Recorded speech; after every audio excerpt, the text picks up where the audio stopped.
All righty. Someone give me a check, so I know I have this working correctly. Uh-oh, I cannot hear. Something is very wrong. All right, hang on, folks. I got to figure this out. You're going to have to bear with me for a second.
There we go. Yeah. I got you. Okay, guys, mute your mics. Hello. 1 second. Hang on, I'll do it. Okay, here we go. All righty. I think we've got this figured out now. By the way, if anybody was trying to eavesdrop on Facebook, there has been a hack on my Facebook, and they have temporarily removed my ability to record these to Facebook. So if you have a team member that's trying to eavesdrop today, ain't gonna happen. So they have to come in here. All right. So let me record this. Recording in progress. All right. So away we go. The best we can do. Friday, September 17th, 2021. Like I said right before the recording, there will be no live broadcast to Facebook as Facebook had a hack on my account and has temporarily disconnected things and try to figure it out. I did have a sales and marketing question from Anita before the call started, and it gives me an opportunity to kind of reset us here. And what are we doing here at the core that's fundamental to all of us? And that is, we are following a very, very, very simple, very, very clear system of value, meaning our value proposition to people on the outside, buyers and sellers, is very simple. We have a plan for them. And we have a buyer plan, we have a seller plan, and we present that plan to them. We have to present it contextually in an interesting way. So I talk about it all the time in these packages we put together. We always start off with, how's the market? So for all of you, in this case, Anita's team, Sarika looking to market her own stuff, and I can't remember who else is from the team is on there today, but let's just presume that this is for all of you, because I just did live training for the first time post-COVID right here inside the basement, the dungeon last night. And I went over this and I said, look, the very first thing that you all should be prepared to talk about before we start talking expireds and circle prospecting and open houses and all that, that's all contextual. The first thing you want to be able to talk to anybody about globally is, how's the market? You have to be able to answer that question and intelligently in a meaningful, specific way every single month. Team leaders, that's on you to get with Serena and have that market report produced for the area you cover every single month. Now, yesterday we had a pretty interesting end to the mastermind where we helped Desi and Eli shrink what they were doing. It was too much. Right? When somebody asks you how the market is, presumably, hopefully you're looking in the general area within which you want to do business. I get that question all the time. Well, what's big enough? Somewhere between 50,000 and 125,000 people is plenty big, because when you go into MLS and check it, you're probably going to have somewhere around 500 to 1,000 transactions times two sides. Okay? That's enough. You want to know what's going on in that marketplace. So once you have that information, the medium upon which you deliver that information is myriad, meaning it's multi. You can say it over the phone. You can say it face to face. You can put it in a postcard. You can put it in a flyer, right? You can put it in a PDF. It's just information that gets delivered on all these different mediums. So many of you are coming and saying, well, what about a postcard? What? No. What about the information that you would give into this marketplace? So in the case Anida gave me today, there's a marketplace where there's 79 homes and there's one agent that kills it in there because she sends out some information. Well, in lieu of no competition with your information, she's going to continue to get the majority of the lion's share of the business because nobody else is showing up. So if you want to show up and you want to compete with somebody like that, the easiest way is to take what we talk about every week here, which is the information, and put it on a postcard. And once a month, you can send it every single time with your happy face down the bottom of it, right? Now, what I would say as it relates to scripting here, one of the things that you want to understand that you can do is supplement that. You can start to make a value sandwich around that. So does it make sense to call 79 homes every single month? No. You could end up becoming the pest, right? You could be that person that ends up being the pest. But you're looking for opportunities beyond the mailer to get those people into a list. If you could really get them all into an email list, then you could take instead of just the postcard, you could also email them a video of you talking about the marketplace, right? Pretty simple, pretty cool. So you start to see all these other mediums for expression of that information to those people. And then, of course, if anybody expires, boom, you're on them, right? Anybody in that area, somebody passes, boom, you're on them for helpful information. It's always the default to the seller or the buyer package when they go beyond how's the market. That's the next thing. So if somebody says, hey, I appreciate you keep sending these things out and I get your reports. My mother, was living in the area and I just happened to be over her house. She's thinking about selling. Can you, boom, yeah, no problem. Let me get you a packet of information to get you started. I'm going to send you 5 or 6 of the properties that sold in this neighborhood over X period of time. I'm going to send you the most updated market report, presuming you don't have the latest one. And I'm going to put a copy of the plan that I customize for my clients in there as well. Let me get that out to you. And let's see if we can't book a time that I can come over and meet. Wonderful. Right? Like, I just can't express to my agents who are on this call and your agents, it's the same thing every single time. It's not different. It's not about a postcard, a lead gen site, or this. It's the same thing every time. How's the market is our obligation to answer that question as a pro.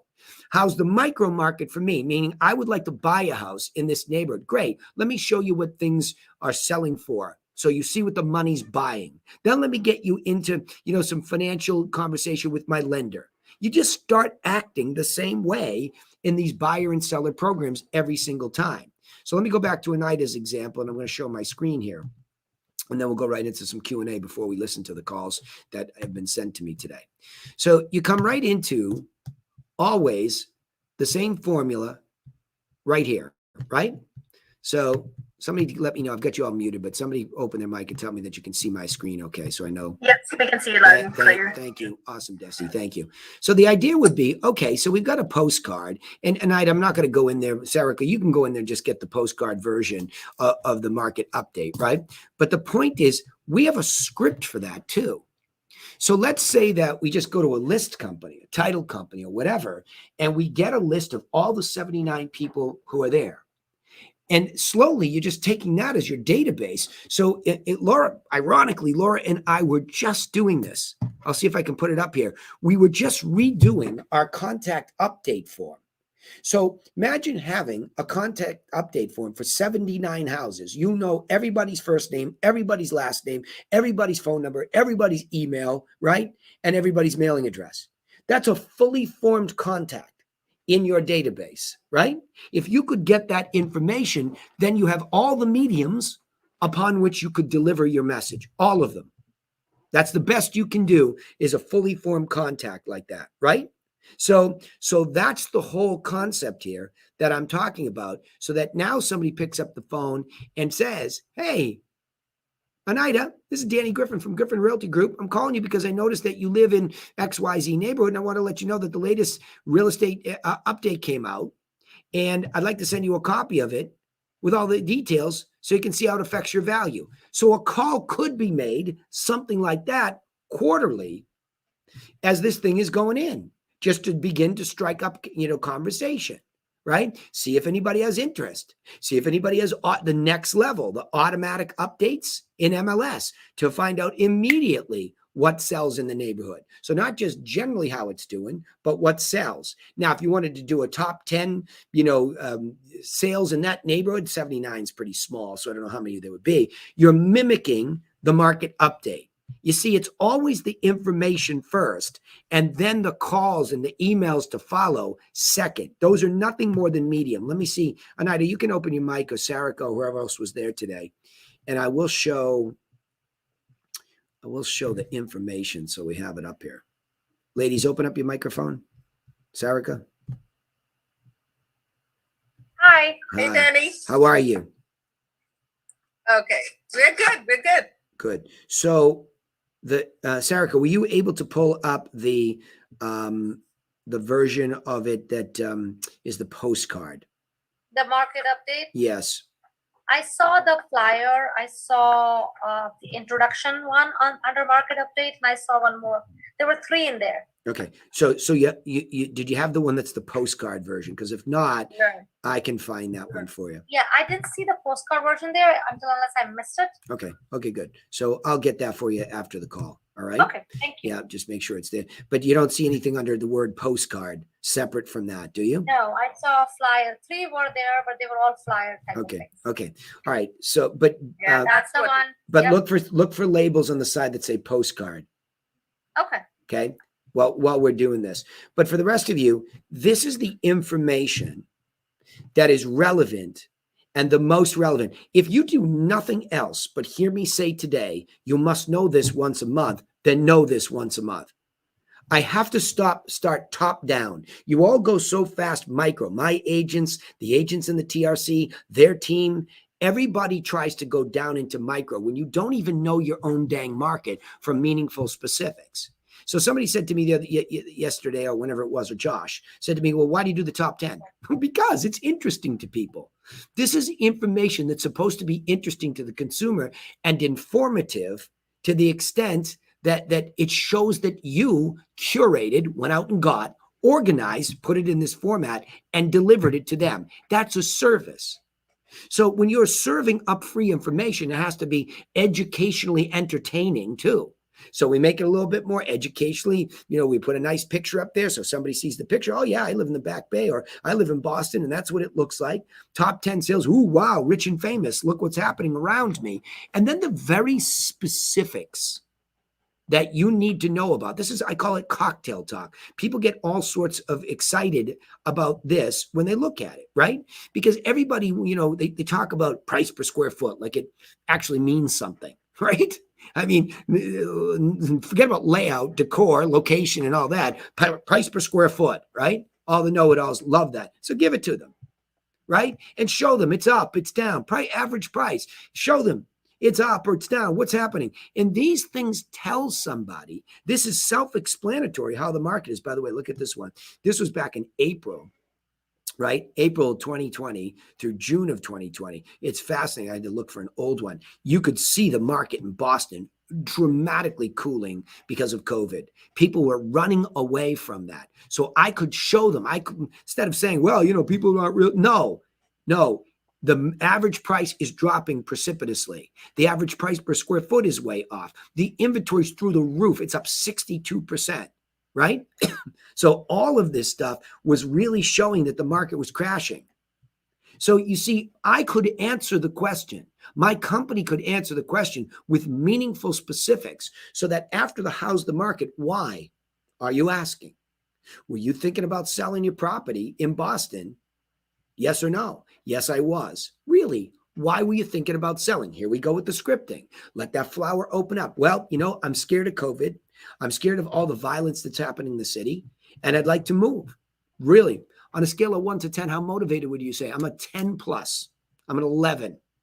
Great. What I'd like to do is send you a package of information that will get a little bit more detailed about what's going on around you. So you're in Beacon Hill, is that right? Great. On Mount Vernon Street? Super. And you think your property's worth what? 2 million. Okay. I'm going to put a package of information together. It will give the market update so you can see globally what's happening. I'll give you the latest one. I'm going to look at right out of MLS, the multiple listing service, not some website, the source of all the information, what's sold around you, complete with pictures and details, just like a realtor would see. And I'm going to slide in my seller plan in there so it'll give you an idea. Okay. You take a look at that and let's book a time for me to come visit and I'll give you my insights on top of that. If you'd like to meet now, I can bring this package to you this week and go over it all at once. What would you like? I mean, I'm giving you the narrative form of how this flows so beautifully into the specifics about them. Instead of chasing them, hunting them down, trying to put them in a headlock. And I know a lot of you telemarketers have been trained by lunatics. Well, how come you didn't get the appointment? Because he didn't want one, you knucklehead. He wasn't ready for one, dum-dum, right? And I'm saying that with tongue in cheek. We have to be conscious about our boss is the consumer. Not me telling you what to do. It's the consumer. And they want to know how the market is. They put a toe in the water. Oh, you're a realtor? How's the market? That's a toe in the water. Be prepared to answer it better than anybody else. Why were you thinking about selling? Be smarter than everybody else to open them up the right way once you answer, because they begin to trust a professional answer. So if you deliver a professional answer, they trust you. If on these telemarketing calls, we don't hear that professionalism, but yet we want an appointment, we want them to tell us what's going on, and we don't even know how to answer them professionally, right? Very important stuff, okay? So Anita, Sarika, and whoever else is there, that's my highest and best recommendation for anybody looking to market themselves. If you have a niche that you'd like to be part of, be careful of postcard marketing first, though, okay? Make it as small as it can be reasonable and have the right expectation. Over time, you're branding yourself as the professional who's telling them in advance how the market's doing. They don't have to wait with you. You're the one delivering the answer to how the market is, because we know globally that's most likely it. And then your call to action would be, if you're thinking about selling inside the next 12 months, call me for a free list of what's actually selling, complete with pictures and details, because that's the next thing that goes in the package. It's just so dang logical. Now, if you want to call on top of that into the neighborhood and talk about how the market is to see if you can stimulate that, yes, telephone is an awesome medium. One of my agents, Rose, last night said, I'd like to door knock. Whoa, beautiful. Let's get some of these packages that have the whole shooting match in there and just go one by one to this luxury neighborhood, deliver them to all of the houses in there and introduce yourself. Then try to get them on the digital version of that, because you've already changed the relationship physically. So either one of those methodologies for Anita's team or door knocking, man, now you're talking. But it's always the package, folks. Don't freaking guess what to do on my watch. It's a market update. It's 5 or 6 properties that sold, and that's for the buyers too. Anybody can give a buyer what's for sale, and you should, but you give them the solds, because that's starting to border on insight. What the money is buying. These pictures and details is what the money just bought. Sold information, printed out. And a lot of you just can't wait to send something digitally first, and you just don't get it. When somebody puts something in their hands that you gave them, the relationship changes with you and them. You're the only one that curated the information, organized it, made it physical, and delivered it. Everybody loves a gift of physical information. You don't believe me? Go order something from Amazon and then sit there like a little kid waiting for it to show up, right? It's a physical gift that changes the whole thing. Then you can go digital to support it, all right? So there's my harangue for the day. Anita, questions? Sarika, questions, and whoever else is sitting there today for the wonderful Terraport group, questions about that methodology or that strategy. Do you have a postcard or instead of that flyer, like the double Yes. fold? Yes, that's what I'm saying. Yes, I do. Yes, I do. Sarika, did you not find it under postcards there? Yes, I did. Okay. You printed it. I printed it just for our sample kind of thing. Okay, Yes. so Okay, got it. so there's your answer right there. That MRG did it, Anita. Same one. So what we did was we take the top 10 and we put it on one side, and then we put the market data on the other. So you're chopping it up a little bit, right? Yeah. And we can go micro on it for your neighborhood. 100%. It's It's 100%. That's exactly right. That's just stats. That's all it is, right? Yep. Mhm. So you can enlarge it, you can shrink it. By the way, this came up yesterday on the mastermind, right? Where poor Eli and Desi got beaten up because what they were doing was just going so far, 10 counties. Well, that's insanity. Nobody covers 10 counties personally. No, that's Right? too macro. Right. Too much. But now be careful of too micro. Just make sure you have enough decent stats, because if she wants to come up with something monthly, she could come up with the county, and then maybe quarterly she sends the micro area, right? Right. Well, that's what I do. I do like the town. Yes. But if you do just the neighborhood, that's very micro. You Yeah. won't have much to say. Exactly. Exactly. Town. Or we could So do, they need like adult communities, I let's was say. going to say adult communities, kind of similar to where you are. Right. Yep. Uh-huh. You That's can- an option. Yeah. Well, again, now you have the format. It's got to be the market stats for whatever area is reasonable. It's Goldilocks, right? Where's the bed just right here? We've got too soft, too hard, too big, too small. You're just trying to find that area that's just right. And imagine yourself being the consumer on the other side. Okay. When this arrives at the consumer at their house, is it interesting to them as they live there? Right? Right. That's it. Cool. Yep, that helped. Thank you so much. You're welcome. Okay, here we go. Let's go to some calls here. Some of you have been kind enough to send me calls, and I will grab them in the order which they receive. Any questions about that as I move along here? No? None here. Okay. This is a good intro. Yeah. A little violent, right? Well, you need the constant reminder. Yeah. I mean, Well, it's easy to get off track, right? It's just, we have a system, and when you stick to it, life is grand. All right. Angeli, my dear, you came first. And by the way, if I asked you to be here and remind me to talk to you about something, you better be there. See, that's what I love about Anita. She had an agenda today. 20 minutes before, she calls up and she gets her answers. You got to ask your questions. Don't sit there, and don't you dare go back to your team leaders. Oh, he didn't get to me today, right? I will tase you. you get tased. Yeah, you will get tased. Grant, we need like Violence today, my goodness, yeah. Well, Danny. you and Eli started it yesterday. I mean, you guys started a fight. Angeli, come on now. Where are you? Angeli. All right, let's see. I'm hoping that this is going to be heard here. Uh-oh.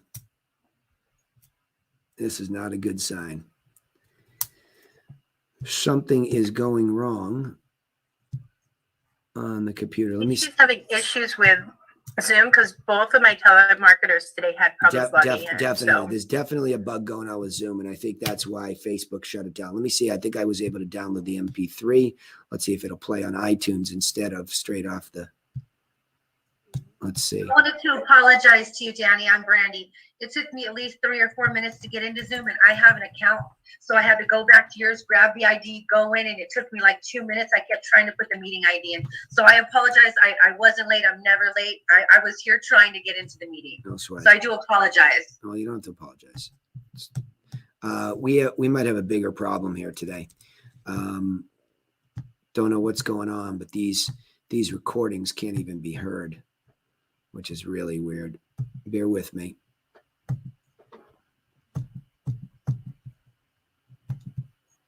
Yeah, we got some big time technical stuff going on here. When I logged in, Zoom said that my audio was not working at all. Yep.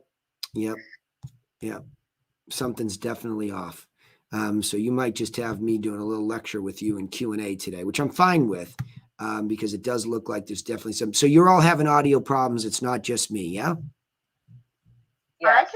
I can hear everything just fine. No, not hear everything. It's like any other audio problems. Like, can you play anything on your computer and hear it? That's what I'm having trouble. I can play stuff on my computer and hear it over you. Okay. Let's see. See what's going on here.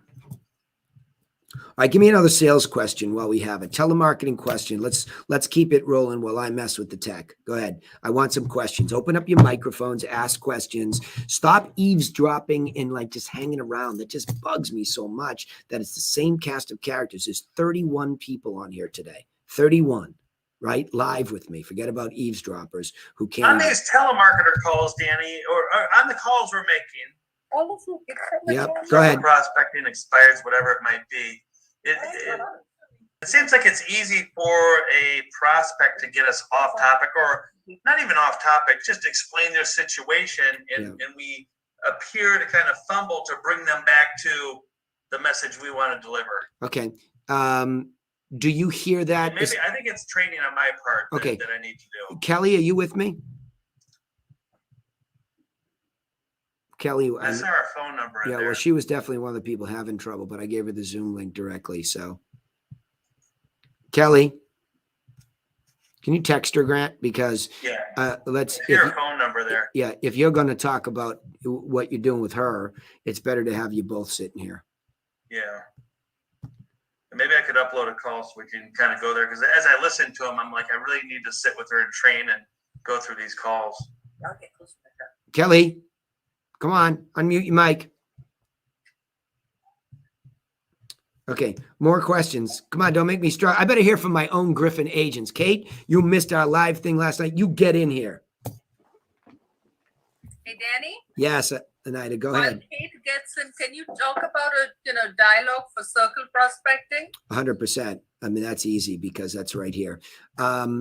Yeah, there are multiple things that you can do for circle prospecting, because it's the subject you're calling about that I said and I left off would be interesting to the consumer, right? That's where you're headed here. So let me just see this here. I have to open the mind map back up, so hang on one second. But Sarika, the mind map is also in Teachable. I know it's amazing to hear this, but everything's in Teachable. Yes, no, I have actually gone through Teachable a little bit already, try to figure things out. Scripts and prospect. Scripts, the prospect. He's done more than I have. Oh, we know that, Anita. I did the tracker. Anita, you don't even know where Teachable is. She's the best. You see my hands? She's the best. Yeah. We know you don't. We know you don't even know where Teachable is. All right, hang on. Not a damn clue. She can't sit still long. Yeah, exactly. Well, we know that. All right. The Indian jumping bean, we will call her. Bonnie, love that. Indian jumping. That's It's accurate. It's what it is. Listen, listen. Almost every single one of my clients has ADD, so including me. So we're good. All right. So here we go. So the circle prospecting concept, the definition is calling around a neighborhood regarding just sold, just listed, or a general market update. Okay. That's the excuse for interfering with somebody's life, right? So I put it in the order of the market update first, based on what we're trying to really say here to everybody is that, look, I want you all prepared every single month. If you're in this business, anybody should be prepared to do this if they have a license or they're a telemarketer, to answer how the market's doing, period. Right? So if I were to pick up the phone into that area that we were talking about, who was it, Sue? Or who was talking about the 79 person area? Who was it? Yeah, Sue. Okay, so Sue. So basically you're calling up like this. Hey, Sue, it's Danny Griffin calling from Griffin Realty Group. I'm calling you because I noticed that you live, what's the name of the neighborhood, Sue? Does it have a name? The Enclave of Freehold. What was it? The Enclave. The Enclave. Yeah. Yeah. I noticed that you live in the Enclave, and I wanted to let you know that the latest Enclave real estate market update came up. And now you could, like, say, there was some pretty interesting stuff in there. I'd like to send you a copy of it with all the details so you can see how it affects your value. I mean, you see what I'm saying? You can just, and again, you're just striking up the conversation that there's stuff happening around them that you want them to know about, right? So you can really cut to the chase. It's very similar to what you would hear from expireds, right? It's the same thing. Watch me juxtapose just the change in why I'm calling, but watch the same formula. Sue, it's Danny Griffin calling from Griffin Realty Group. The reason I'm calling is because I saw your beautiful home online and I noticed it didn't sell. So I wanted to send you some information that will help you sell it the next time. May I do that? See what I'm saying? So it's the same thing. All that's changing is context. Hey, it's Right. Sue from the Terraport Group. I noticed you live in the Enclave, and I just wanted to let you know that the latest market statistics are out, and I wanted to send you a copy of it. May I do that? You could even cut out the rest of it. May I do that? Right? Just, you can simplify this, because Right. until we record these things, we don't really know how the consumer is going to react to us. But the premise is I'm delivering that information, right? It's the same thing if I were, so now all of a sudden, may I do that? Great. What's your best email address? What's your best mailing address? You know, is there a telephone number to reach you at in the future? Or is this the best one, right? So what we're trying to do, and the reason we're talking about circle prospecting like this, remember where I was at, right? What I said to you is you're trying to build a database mostly of prospects. But if this is a farm and you could document the entire farm, there's a high probability that you're going to be able to work that farm. I'm looking for this thing I did today. Let me see if I can send this to the screen. Bear with me one second. I'm going to show you that the idea is you're trying to get yourself. Let's see if this will work. I'm having a tech challenge.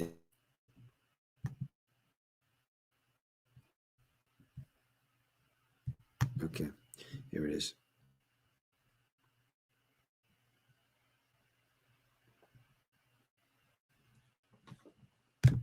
The Russians found me, Grant. It's the Russians. That's who I like to blame for my tech problems. All right. Watch out for the Ruskies. Yep, it's the Russians. It's always the Russians when something doesn't work, right? Let's see. No comment, Daddy. No What's it? comment. All right, let's see. Come on. Yeah, I don't know where that went. I was trying to, let me see if it came in here. I'm just simply trying to show you like how this all comes together.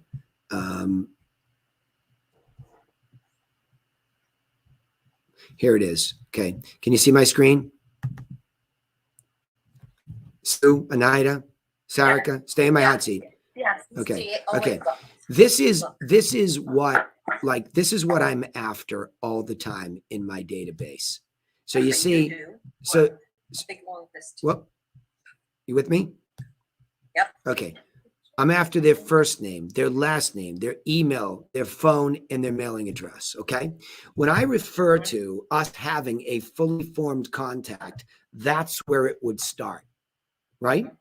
That, and again, because we're talking about farming, you have that farm. So and most of that you could probably just get, it's public information, right? So you could get that.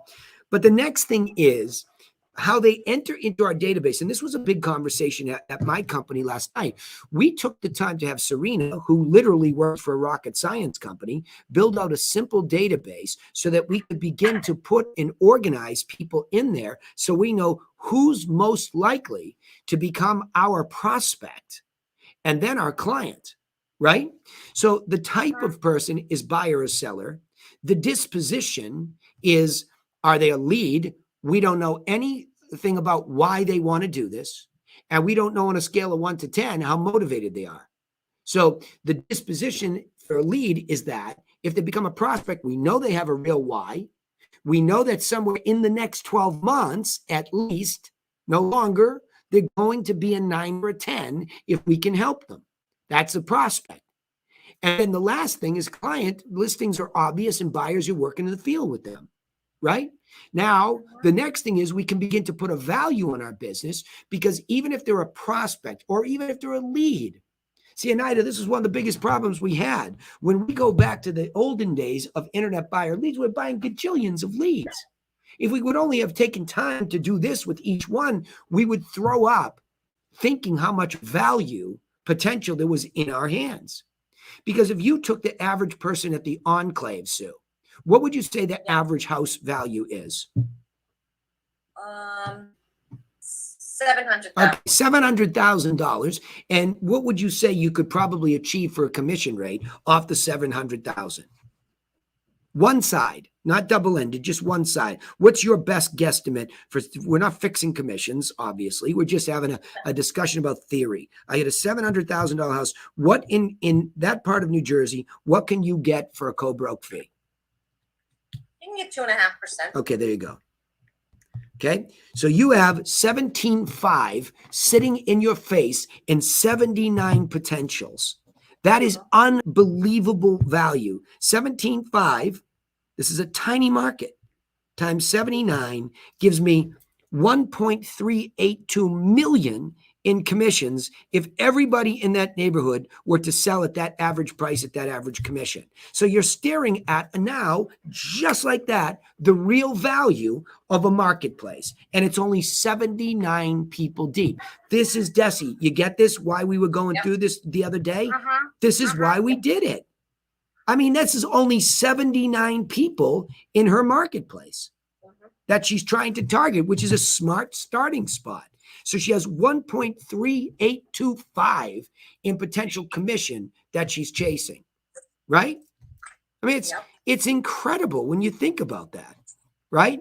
So if I can control the data for who's in there and I can start to do, call out, I don't need 79 to get happy, do I? What if I took the 79, and this is the act of moving along disposition. So I have 79 leads. A lot of you, and Rosie, you're on here. I can see that today. Rosie, say hi because you opened your mic. You there, Rose? Hello. Hi. Hi, This, everyone. see how this goes, Rose? Rose was the agent last night sitting 10 feet from where I'm doing this today that was saying the same thing about an area. Rosie, how many people are in Great Island? Any idea? I'm not sure how many people are in Great Island, but I know there is 1 or 2 properties for sale right now out there. Okay, but hold on. So we're talking about this as your target market because this is what you talked about. Shih Tzu, by the way, is the door knocker. Okay? She enjoys it. So now you have, and Rose, there's your homework. All of you, this is your homework. How many properties are there in the target market area? And what is the best guesstimate of value you can make on all of those? You could find that out pretty quickly, right? It's not rocket science. And they all become what? Leads. All you all do is cry about leads. How do I get leads? This way. You go draw a circle around an area and every one of those listings becomes a lead, period. So now your question is, how do you go in there and convert them to the thing that you really want? Prospects. I'm going to redefine this again. And that's, sorry about today, technical snafu, can't hear these calls. So we're going to explain this, right? The prospect, telemarketers, you should be leaning in and listening to every word I'm about to say, okay? When we give you a list of names to call, or Sue goes and does these 79 people, or Rosie goes to Great Island, you're all getting the same thing, a list of leads. A lead you don't know whether or not there's any remote interest in a why to sell or buy. None. Zero. You don't know anything. And you know anything about their motivation to do so. So the act of prospecting is what you all keep asking about. How do I prospect? That's what you're really asking me. And so what I'm saying to you is be prepared to deliver relevant information. We live in an information age. Okay.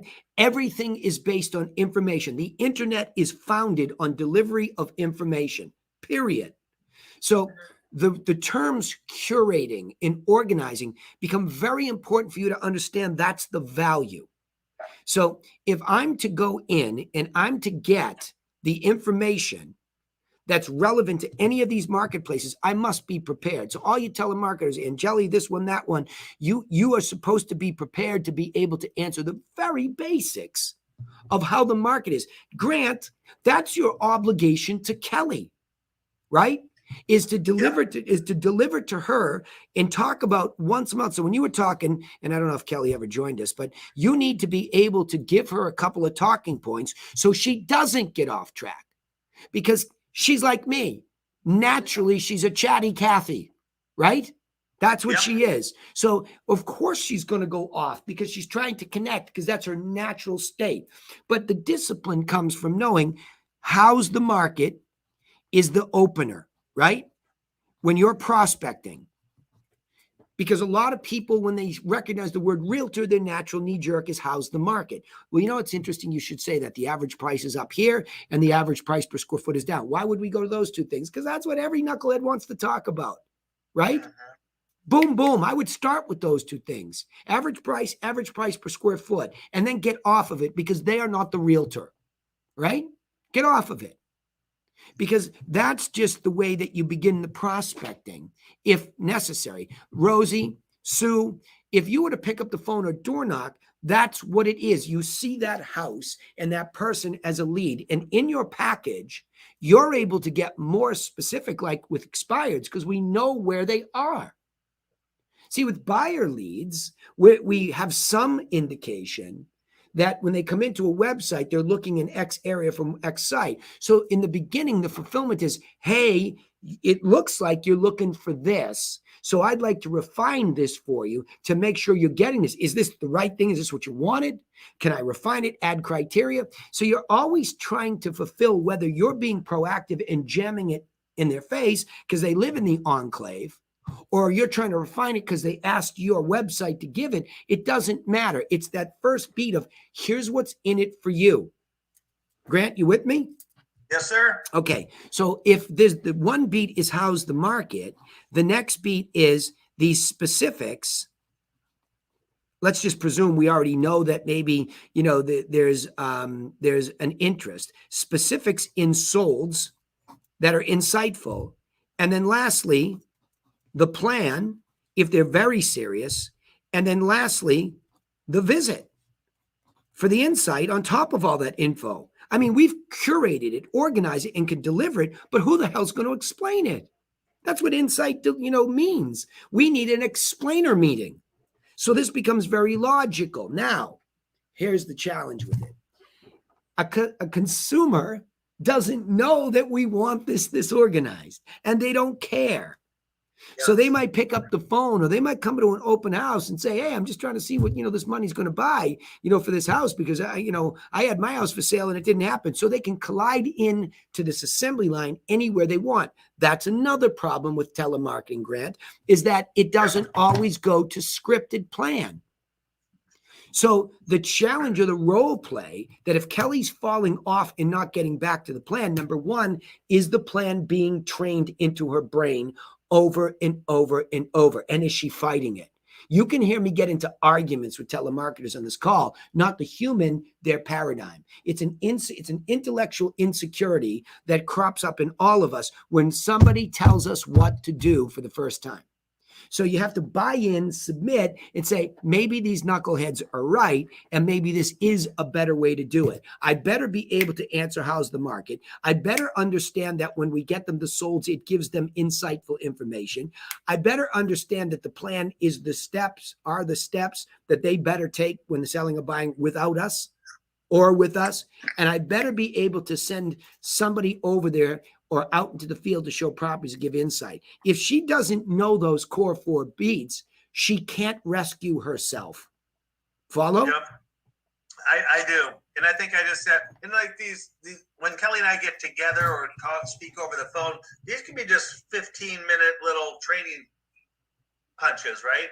100%, but you should listen to the recorded call when she gets offline.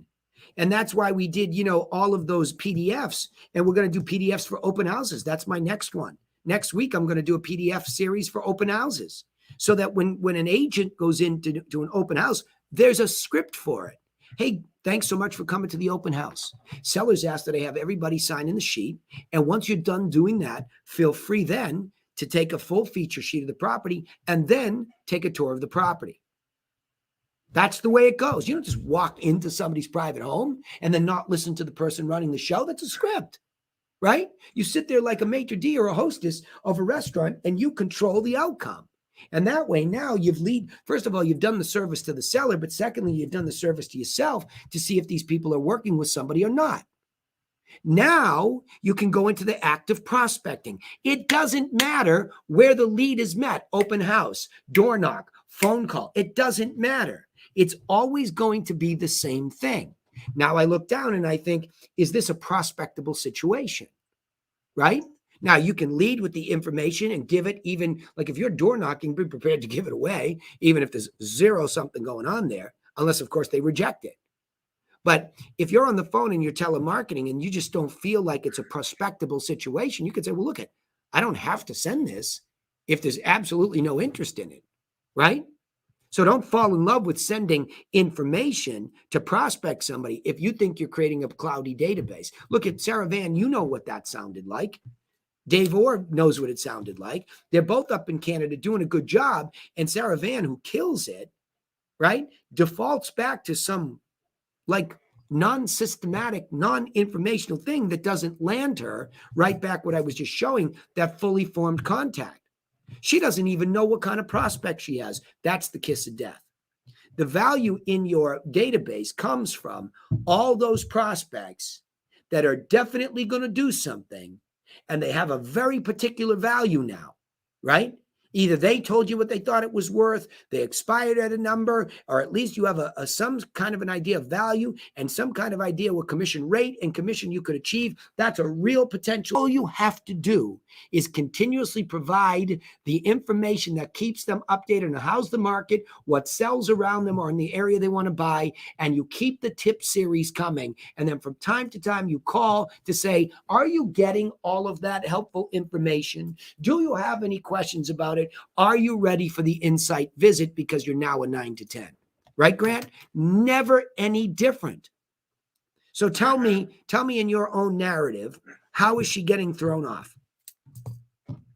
Well, I just listened to the handful of calls before this call, and the prospect will go into their narrative about, I got to remodel it, I want to fix it. I had an investor over here that offered me, X for this property.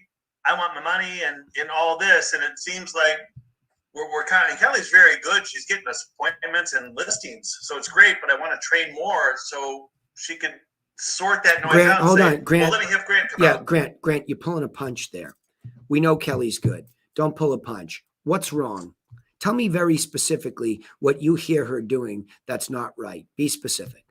She's strong. She's got a tough chin. Kelly's good. Going back to the script, okay, or getting back on the road. Okay. Does she stray from the script heavily?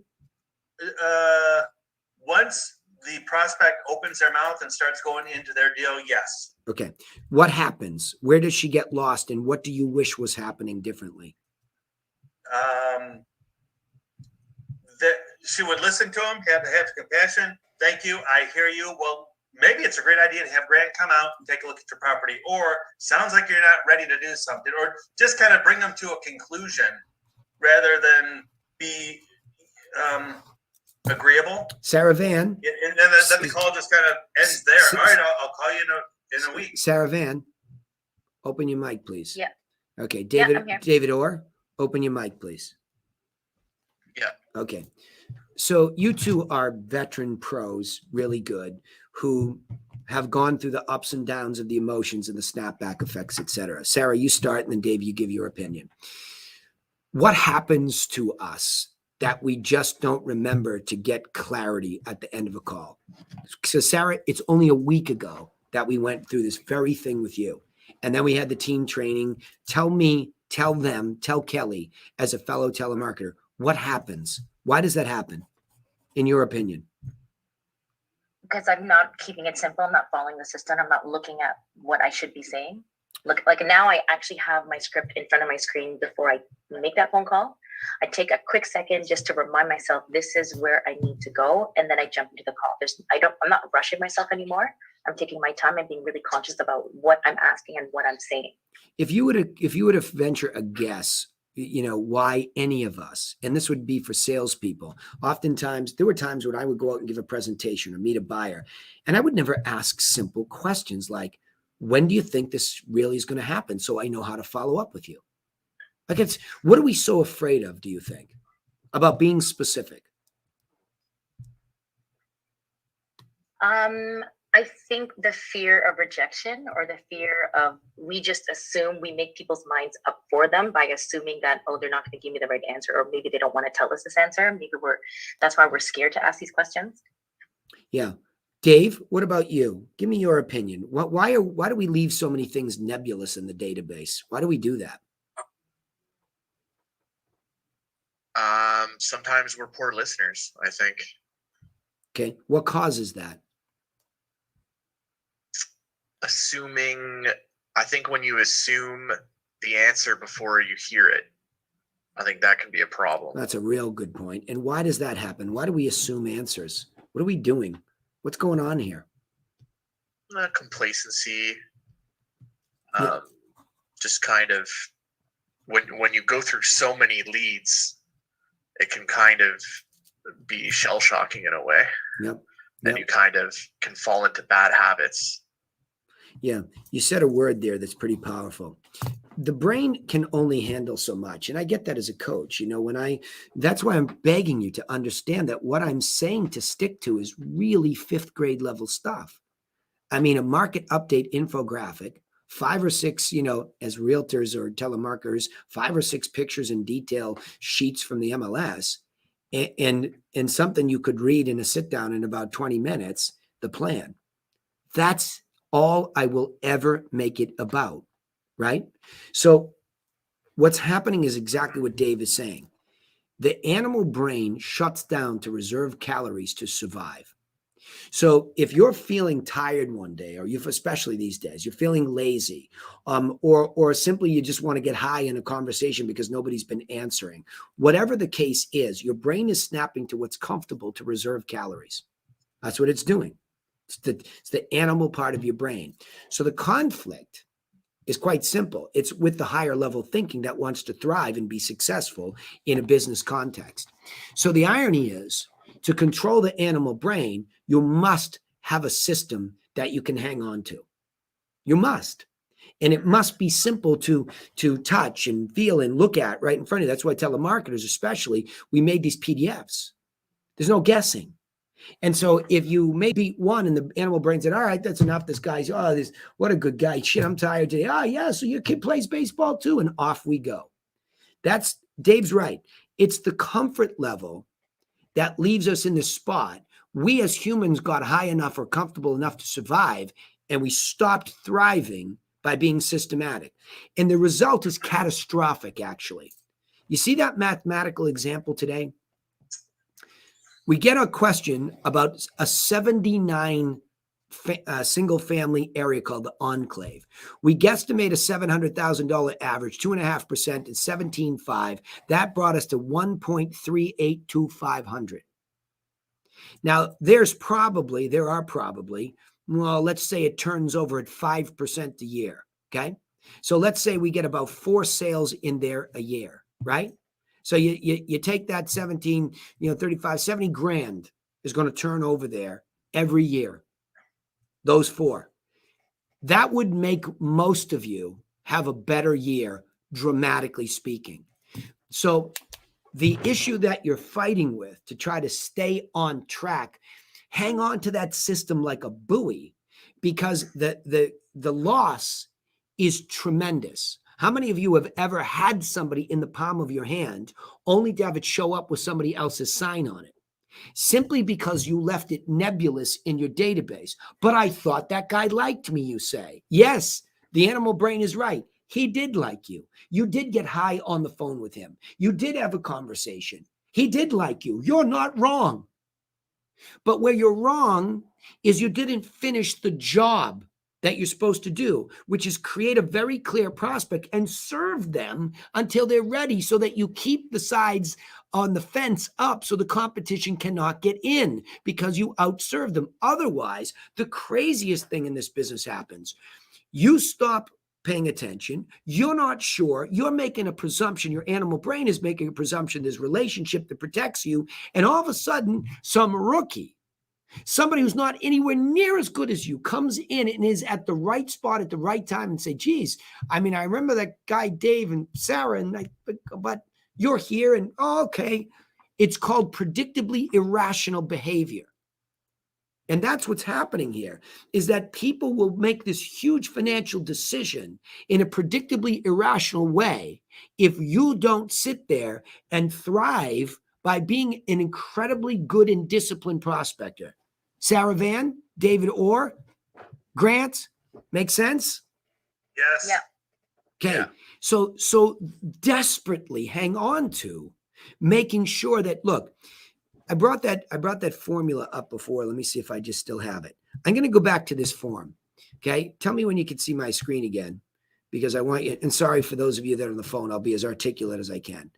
Can you see Not it? like asking the simple questions or the, I call them simple, maybe they're not, but just like, why do you want to wait 6 months? Why this? Why that? What would make you, Right. Makes a lot of sense. Well, Grant, but first of all, don't go there. You're going into specific context. Go with the why are you selling? Why are you buying? And then, like Dave says, shut up and lean in. You know what it would be? You know what would be good for telemarketers? When you ask those questions, grab your ear, even if you have a headphone on, grab the back of the headphone and lean in, so you almost change your body language to ensure you're listening, to ensure that the animal brain cannot interfere with you trying to thrive and hear the answer. Because what Grant's saying is he's getting contextual before he's getting foundational. I'm going to say that again. Don't get contextual before you get foundational. The foundational thing for every lead that you're trying to turn to a prospect is, why are you thinking about selling? Why are you thinking about buying? To clarify for them, to help them have a process of clarifying for themselves if that why is real. On a scale of 1 to 10, how real is that why? See what I mean? So it's not about us getting our answer as much as it is about us helping them open that flower. And when you say buyers are liars, take your fist, ball it up, and punch yourself in the face. All these quips that come from this business are frighteningly stupid, right? When a buyer says or seems like they're standoffish, you're doing something wrong, because you're not getting them to open up to see if there's even a real reason why they want to buy. You're the one that's not helping them clarify whether that why is real. Then if they begin to, I think we talked about this the other day, it was Jason Young that said, listening to Grant Cardone, you start to get them to complain or wrestle with things, right? Now you can be insightful and therapeutic with them. You can say, well, geez, that's a pretty big reason. On a scale of 1 to 10, how motivated are you? Well, I'm only a 6, but geez, you have a big reason, but you have a 6. What's going on there? There's a conflict. Because what most of my clients, see, you're still hanging on, Grant, to foundational. Follow? Mm-hmm. It's still foundational. The reason contextual openings, hey, let's think of Rosie walking up to a house. Hi, my name is Rose Stafford. I'm with Griffin Realty Group. And the reason I'm stopping by is because I'm just delivering packages of information about how the market's doing, and specifically what's been selling in Great Island. And plus, I've dropped in a copy of our listing plan in case you or any of your neighbors ever think about selling. By the way, you ever thought about selling? Yes, I have. Really? Why? Not, oh, great. Really? Why? To make sure they're not just saying it. So the context is dealt with, but I'm right back to see if I can prospect this person, even if they're not today. And hopefully they're inside of 12 months. Otherwise, you have a bloated database in a different way. Too many long-term people that you're just not qualified to worry about them yet, right? So you see what I mean, Grant? You have to train Kelly to be foundational. You to be foundational before you start going down these patterns. So the first thing to listen to in a call with her is, was she foundationally sound? Did she make the intro nice and slow? Were there word whiskers? Was there nonsense in there? Or was she clear? Did she articulate it clearly? Did she get a yes to the package? Did she finish that beat? Wonderful. I'll call you next week to make sure you got it. Did she breathe?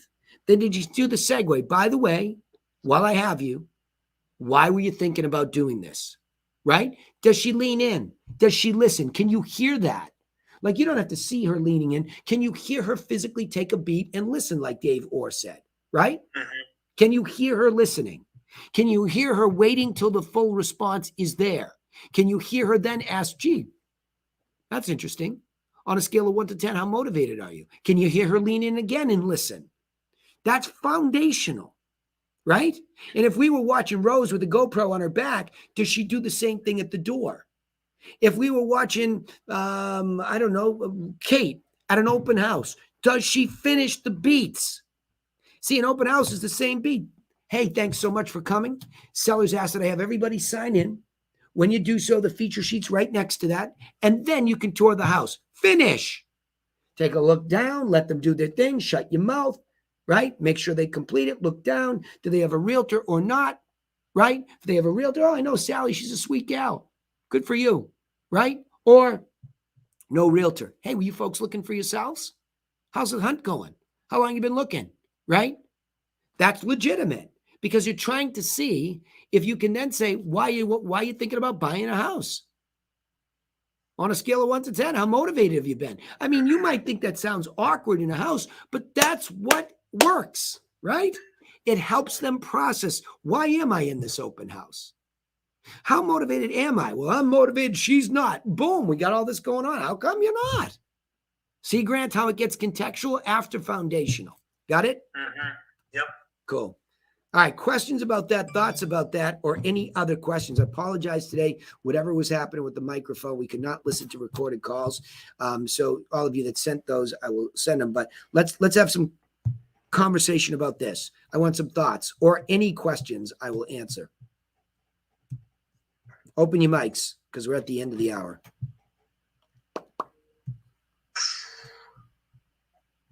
I should be hearing from any Griffin Realty Group agents immediately. Please. Thoughts, questions. If I have any on here, I said. So I have something that, and when you brought up the open house, it kind of prompted this in my mind.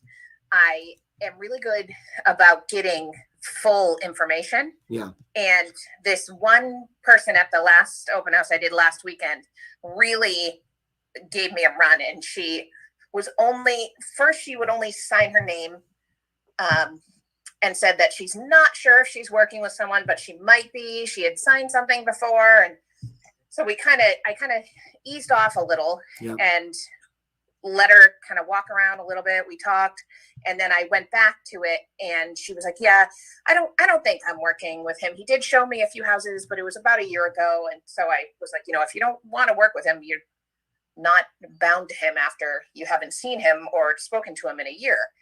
And so then she kind of moved on, and we kept talking about her why. And she's working remotely now completely. And she is living on Cape, and she was off Cape. She sold her big house and she's in the little house. Right. And she doesn't want to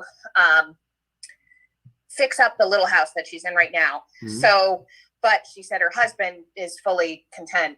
And she says that he is not willing to make a quick move on anything. Yep. So she's afraid that she's going to miss everything. Yep. She is. After.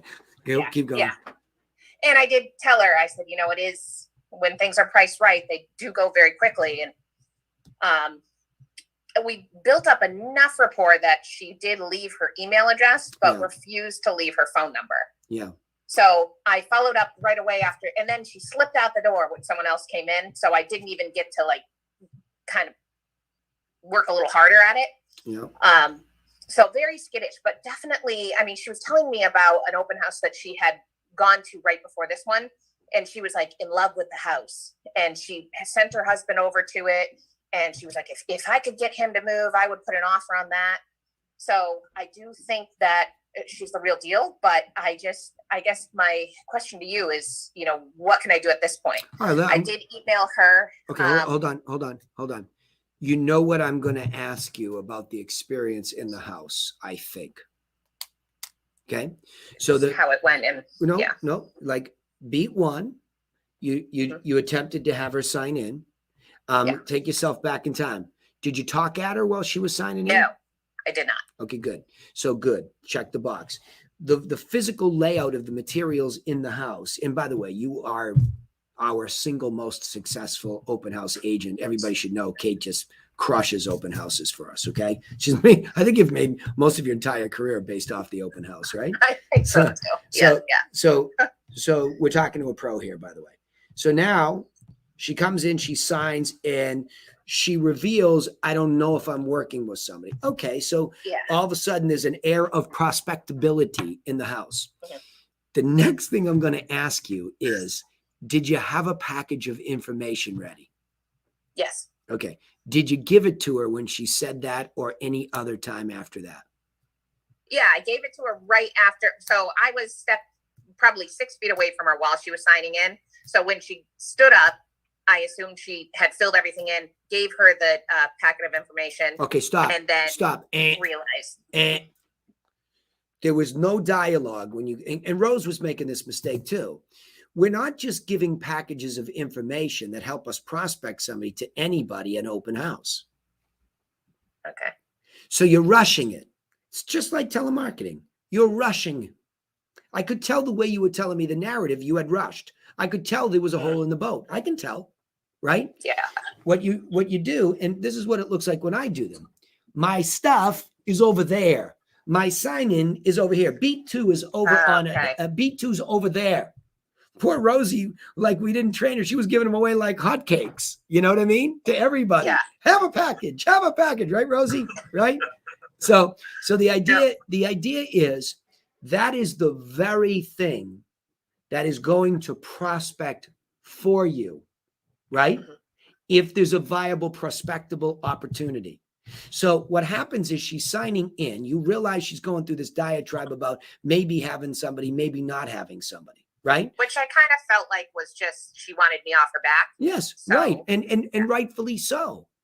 You should have just said, sellers asked that everybody sign in.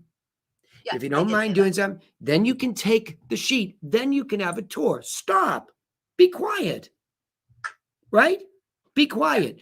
She's probably a high C, maybe a little standoffish. She doesn't want it. But you stuck a package right in her hands right then when she stood up. You said she stood up and I put a package. What did you say? Yeah. I just told her that, this was some information about the house. Feel free to take a walk around and I will answer anything. No, that's not the That- package I'm talking about. That's not the package I'm talking about. Yeah.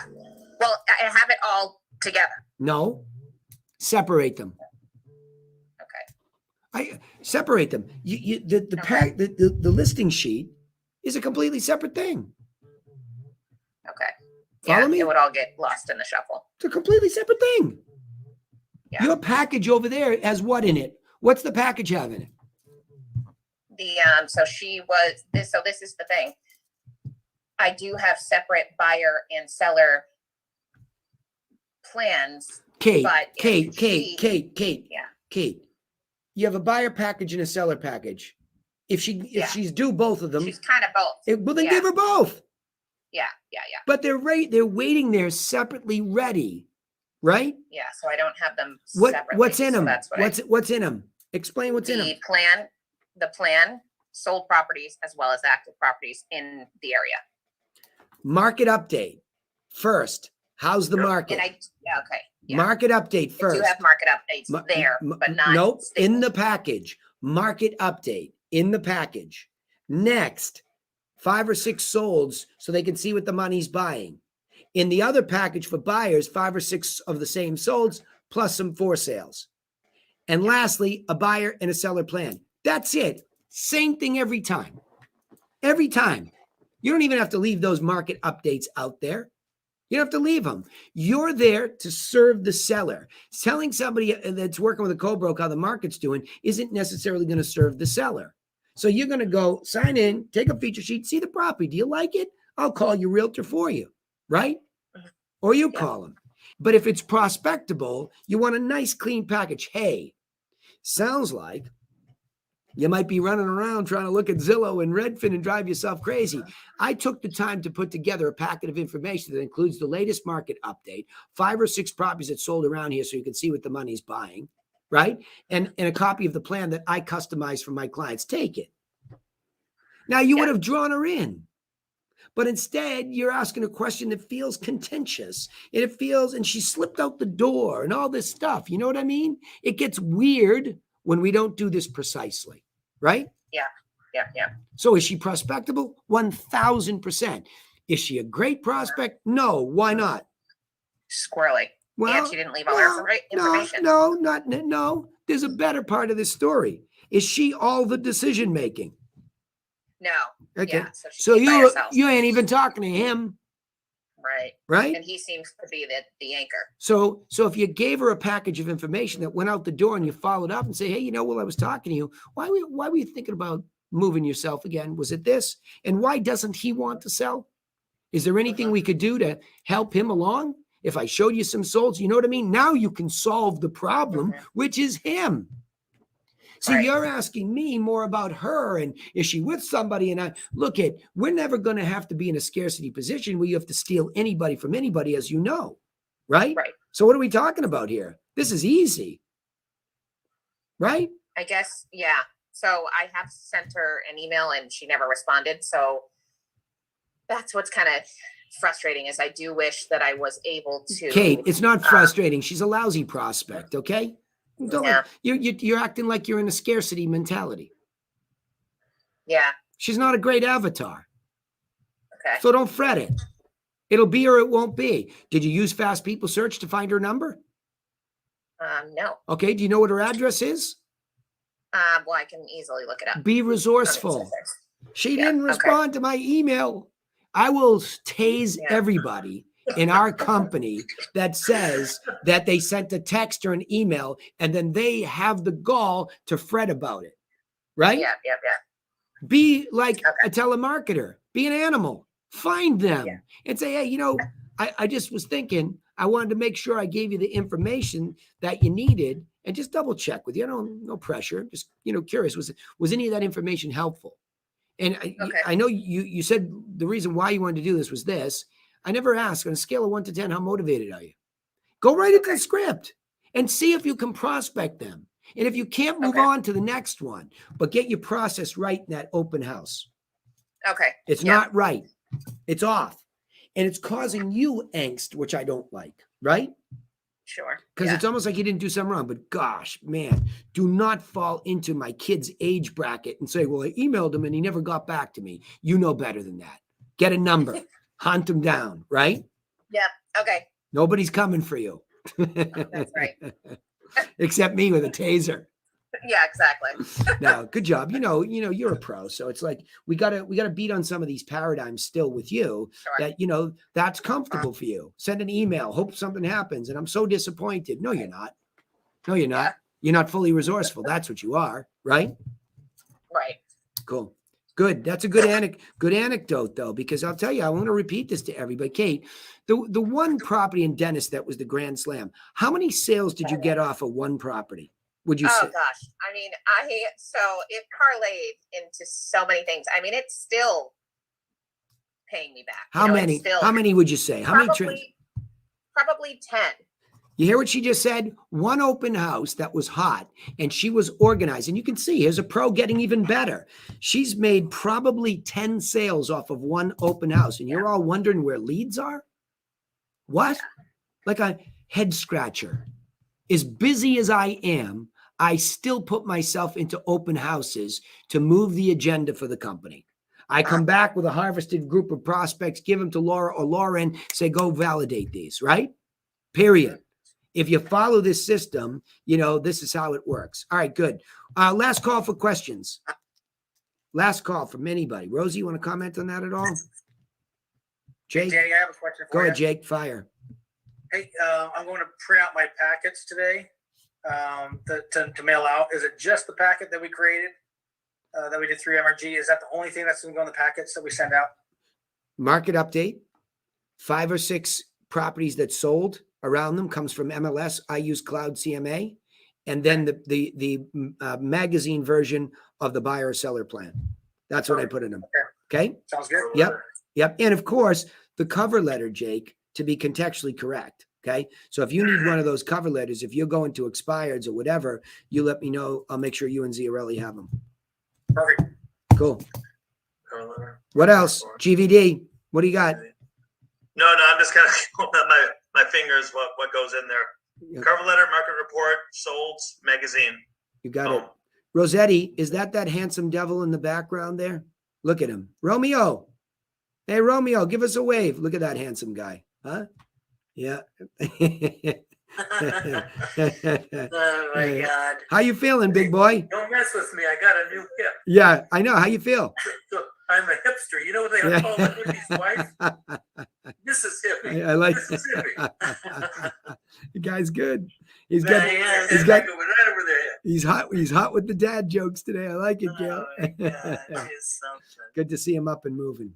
Awesome. And Danny, I have my new telemarketer listening too, so I hope she enjoyed it. Awesome. Yeah, unfortunately we couldn't play some of those, but I think know. I think fundamentally this is the key so that they get connected. All of them. Jenny, who's working, with Josh, and also his telemarketer. I mean, just connecting this whole thing, making sure everybody understands it's the same information that you're educating the consumer on, right? Yes. And right, same thing. Right. And nobody's taking the time to slow down and do that. You get more of what you want when you do that the right way, right, Gail? Right, Danny. Cool. All right, everybody. Listen, thanks so much for being here today. Good job. Sorry about the technical snafu. We'll fix it for next week. But from time to time, we need one of these reset calls. I think it's important. So thank you for all who participated. All right, gang. See you later. Thank you, Danny. It's nice to meet you. Likewise, Brandy. Likewise. Take care. Thank you. Okay, all.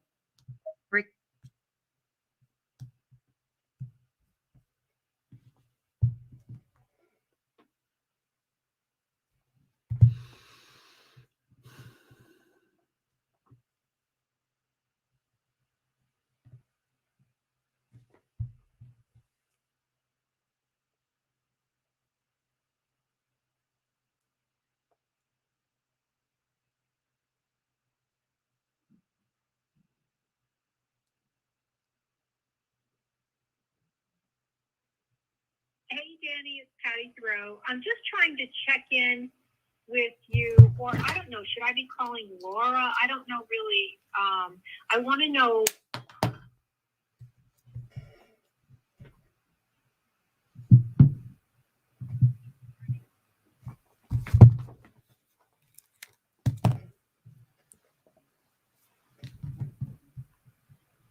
Hi. To answer your question, you can always check with me, but better to check with her because she coordinates it all for me too.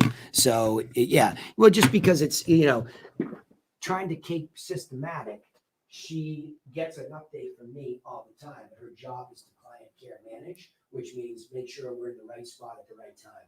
Having said that, I have not talked to Barbara Lund about that, but I'm happy to call now. I did see your message and I did forward it to her about piggybacking stuff. So let me, before I get like Keystone Copish, let me call Laura, see if we got any kind of a call from Barbara yet before I call, and then we'll go from there. Yeah. Good news is Lisa's a good agent. So hopefully, hopefully, say, hopefully, I think she does better with buyers, to tell you the truth, than she does with listings anyway, but let's see what she's got. Yeah. So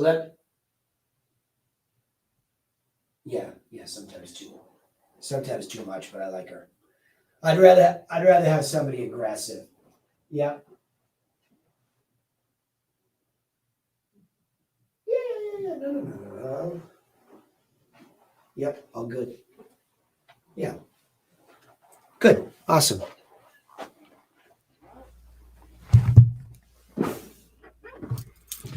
Let's find it out, my dear. Yeah. No sweat. Yeah. She's at 1:00, right? If I recall correctly. Yeah. Okay, good. All right, let me see what I have.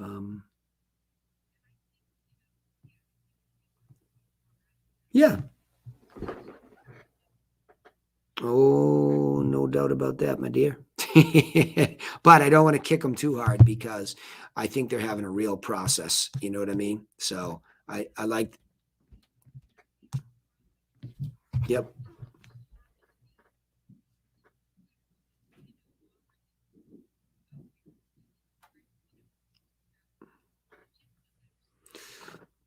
Sure is, but that's okay. I'm used to making it go through the right. I'm just looking for Barbara's message from before. Okay, I will keep you posted. All right, bye.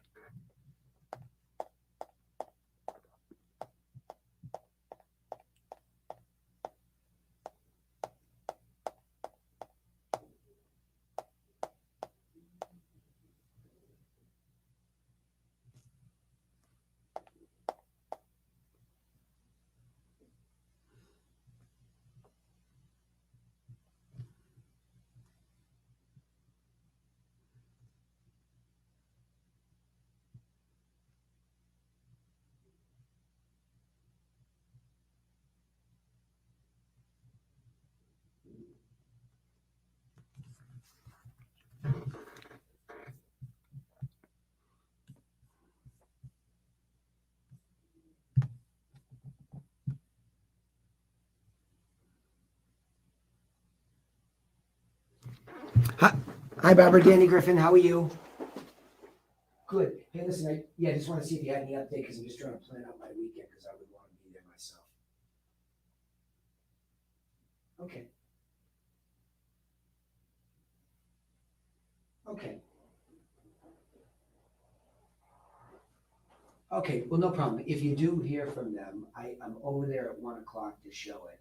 So anytime before or after that, so we can piggyback it, so we don't have to disrupt the, Patty, would be awesome. And otherwise, Sunday's great. Yeah, that's just, if it's tomorrow, we can piggyback it, great. If it's Sunday, whatever, you just let me know. Okay, thank you, Barbara. Okay, bye.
One of you just go fucking take a piss.